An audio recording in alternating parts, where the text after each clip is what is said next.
Good morning. Good to be with you on this June 17th, Good Friday morning.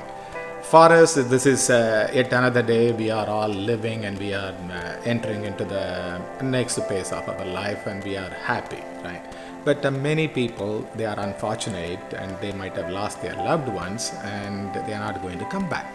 The reason I'm saying is, our thoughts and our mind, we have to be clear. We have to love one another. Whatever our ideas are, we should not send wrong message to the world. So that message, I'm talking about a hatred. The reason I'm saying because yesterday in a United Kingdom, it's a young MP, Member of Parliament, Jo Cox was stabbed and then she was shot and killed by a 52-year-old man called Thomas Mair, who is actually believed, is a kind of extremist ideology man. He was a loner. He also has a mental problem. That's what they said. But originally what he was doing is, the police was saying, he was, while he was killing her, he said Britain first. The reason is he did this because he was his lineage is towards the Britain First, the political party, which is actually the way how our presumptive nominee Mr. Trump talks in this country,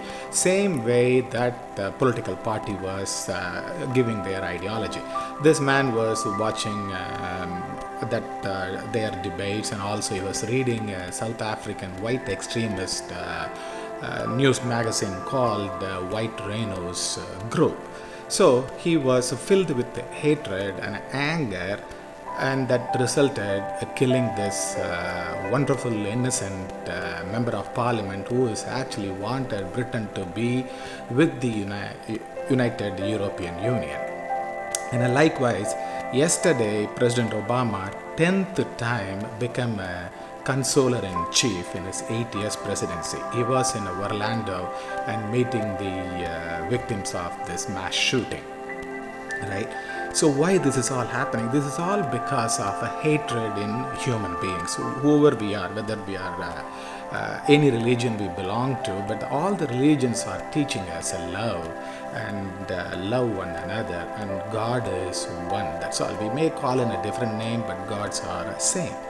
And yesterday, Speaker Paul Ryan said, we will lose our freedom in this country, including all the Bill of Rights, if we don't robustly defend the separation of powers, and we are going to fight for those rights on behalf of our citizens, that we remain a self-governing people.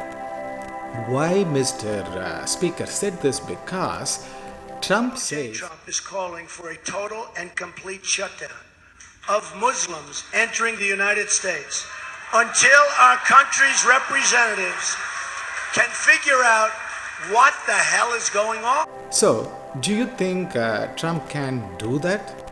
But he cannot, because United States Constitution is very clear on separation of powers. Article 1, Section 8, Clause 4 of the Constitution entrusts Congress with the power to establish a uniform rule of naturalization. So, therefore, the President have no power to say who can enter this country, who cannot enter.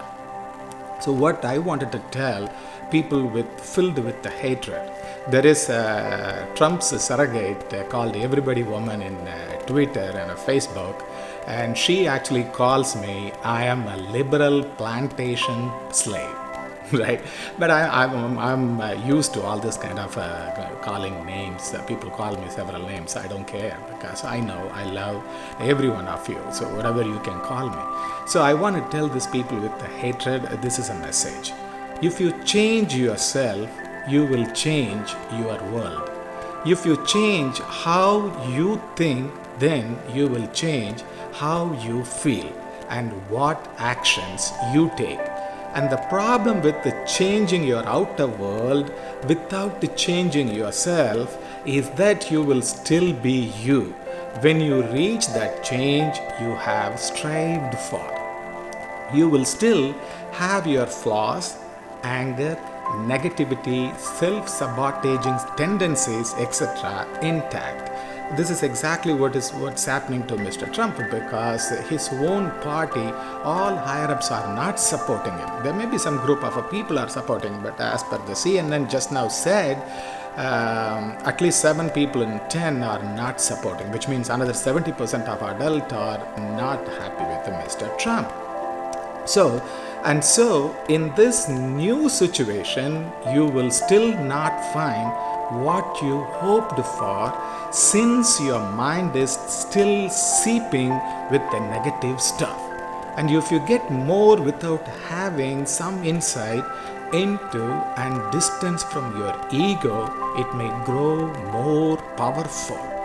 Since your ego loves to divide things, to find enemies and to create a separation, it may start to try to create even more problems and conflicts in your life and world.